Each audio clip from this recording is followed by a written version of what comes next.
Hi everyone, my name is Natalie. Today I wanted to do my first wrap-up of the year. I sort of decided at the end of last year that I wanted to switch over to a 5x5 format, so basically wrap up 5 titles in every video rather than going with a monthly wrap-up or a weekly wrap-up. And the main reason being that I don't really like focusing on my reading pace.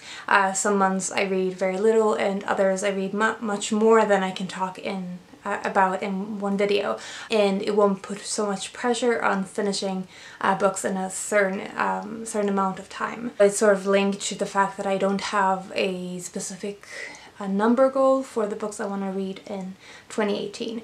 So these are the first 5 books I've finished in 2018. The first book I finished was a birthday gift from my friend, and it's Cabin Porn: Inspirations for Your Quiet Place Somewhere, which is written and edited by Zach Klein.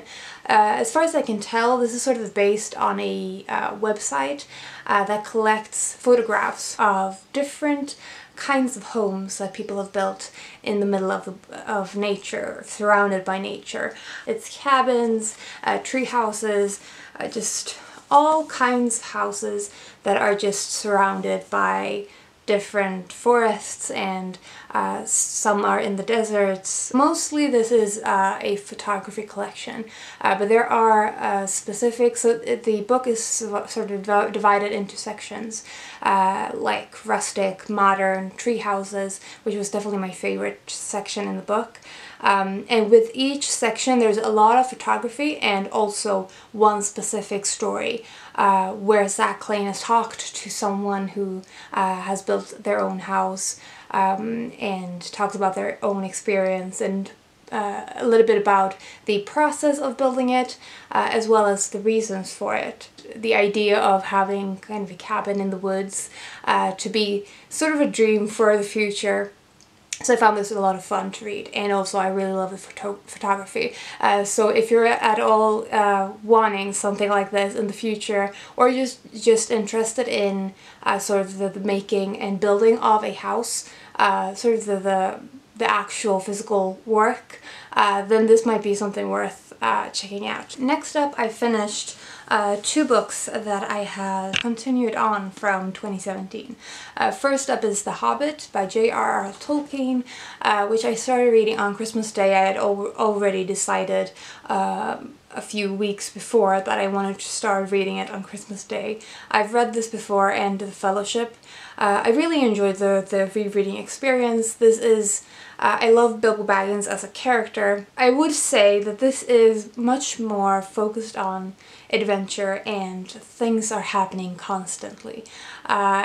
So it's a very fast-paced book, and in that sense I think it is more accessible to people who are just sort of dipping their toe into fantasy. I think I prefer the writing in The Fellowship, but I definitely love Bilbo as a character. I hate the dwarves, to be honest. I really don't like the dwarves.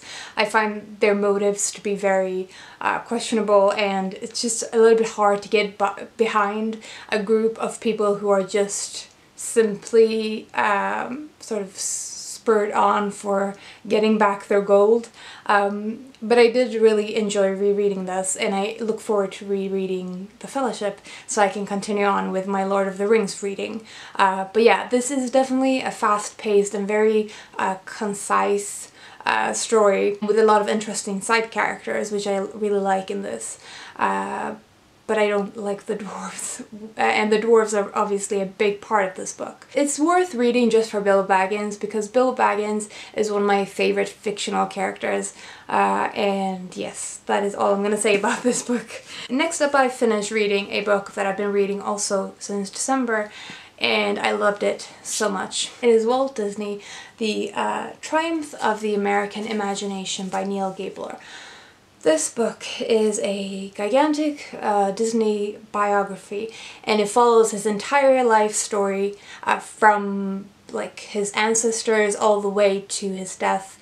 And one of the things I love about this book, which is true for the entire book, is that it's very nuanced. It really gives you the flaws in Disney's character, in some of the ways that he really failed, both as a a person to have in your own personal life, like part of a family, but he was also quite flawed in the way that he was a boss, having impossible standards and just not always being the best of people, honestly.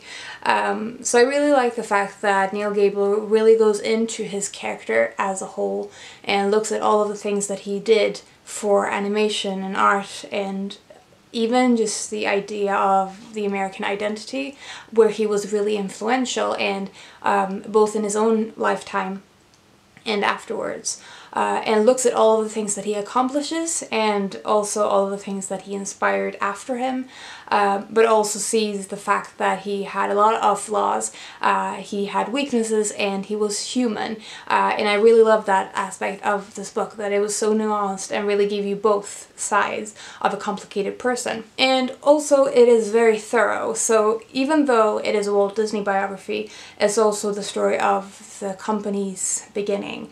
It's the story of how he built the company and what happened to the company when he wasn't as active in the forefront. So I really love that about this, that it was so detailed.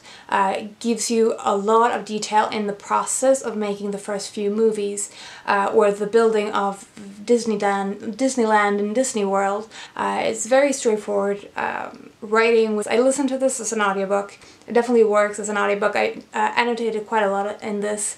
I just love it, and it's probably going to be one of my favorite books of the year. So if you are at all interested in Disney, either the Disney company or the person himself, this is definitely a book I would recommend. Next up we have a work of translation, and it is Anna Karenina by Leo Tolstoy. And this is the edition that is translated by Constance Garnett, revised by Leonard J. Kent and Nina Berberova, but I mostly listened to this as an audiobook and narrated by Maggie Gyllenhaal. I listened to the majority of this book through the audiobook, but did read some of the sections as well, so kind of switched in between, especially towards the end. I think that the translation of the Maggie Gyllenhaal audiobook is fairly similar to this. So Anna Karenina is a classic that a lot of people, I think, want to read, and it's one of those books that I feel like are always in one of the top lists of books you should read in your lifetime or whatever. I've tried to read this twice before this time, and I was really happy to listen to the audiobook because I felt like I needed to get sort of in the rhythm of the book to really get stuck in. This is a book that follows quite a lot of characters and a big cast of characters, and almost all of them are unlikable, which is, I think, one of the sort of the make it or break it situation with this book, is that either you really enjoy that they are unlikable, they do make a lot of mistakes, they are quite destructive, and are constantly sort of making more problems for themselves, that it's sort of frustrating to read. These parts of their characters are also really human. It feels much more realistic that people would be this destructive rather than just sort of fixing everything in their life. It's not always that simple. So I really like that aspect about the characters. They feel really human. They're really interesting characters. They are complex, and they have a lot of different sides to them. And throughout this 900-page book, or 900+ page book, you really get to know them. Aside from the characters, I also really enjoyed the asides. I really like the dialogue between the characters, but even after the dialogues, outside of the dialogues, there's a lot of talk about moral, there's analysis of marriage, a look at the contemporary times politics, society, ideals, and norms, and everything like that. And I really enjoyed those aspects of the book as well. I really liked Tolstoy's prose style. There was a lot to enjoy in this book. I will say, as I said, the characters are unlikable, and sometimes they're incredibly frustrating to read. And there are sections in this book that are a little bit dragging. But as a whole, I really enjoyed this book. So if you can stomach following unlikable characters for 900+ pages, I suggest you give this a try at least. And I really do recommend the audiobook by Maggie Gyllenhaal. She did a wonderful job with the narration of the book as well. I've written full reviews of all of these books, so I will link all of them into the description if you want to sort of get my more thoughtful ideas and thoughts about these books. Lastly is The End of Mr. Y by Scarlett Thomas. This is sort of a literary mystery with hints of sci-fi and fantasy. It's basically about a woman who's called Ariel, and she's a PhD student studying a fictional writer called Loomis, and she's sort of drawing parallels with his fictional work from the 19th century with scientific theory and metaphysics. Through circumstances, she finds one of his books in a secondhand bookshop, but it's a very rare book. It only exists in 2 copies, and within the book's pages there's a recipe for like mind reading, or basically to get inside someone else's mind and jump between minds. Getting her hands on this recipe, she ends up running away from people who are trying to get her and hurt her because they want access to the recipe, and she's also trying to figure out what this thing is. When you drink this thing from making the recipe, you sort of end up in another dimension, and in this dimension you can enter into other people's minds, and they call this dimension the troposphere. So she's trying to figure out what this troposphere is and what it means and how it works, while also trying to evade people who are trying to get to her and get to the book. So it's sort of a combination of a mystery, and it has sci-fi and fantasy elements because of the troposphere and the multiple dimension thing and the mind jumping. But it's also just a book about books, and there's a story within stories because the book itself is called The End of Mr. Y. So the book in the book is called The End of Mr. Y. It's a very entertaining book to read. I really enjoyed the metaphysics aspects of the book. I found that to be really interesting, and wanting to read more of sort of on those topics in a non-fiction form. But I also just really enjoyed the story itself and the way it unfolds. I think that the main problem with this book is the characterization. Especially I think it's very obvious for me in contrast with Anna Karenina, where the characterization is one of the best things.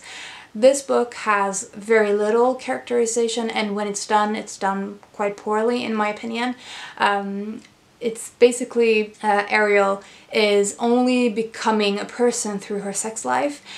There's nothing else that is sort of portraying her as a real human being. Everything else is linked to the troposphere and the chase and all of the other things that are not specifically about her character. So the characterization is pretty bad, but as a story it's really interesting. It's not a perfect book by any means, but I thought it was so entertaining in the parts that were to do with metaphysics and the troposphere, and this is a sort of a experiment. I really enjoyed the reading experience of it. So those were the five first books I read in January. If you've read any of these, I would love to hear your thoughts, especially if you've read Anna Karenina. If you have any recommendations based on these for me, I would love to hear that as well. I hope you're having a really good day. I will talk to you soon. Bye.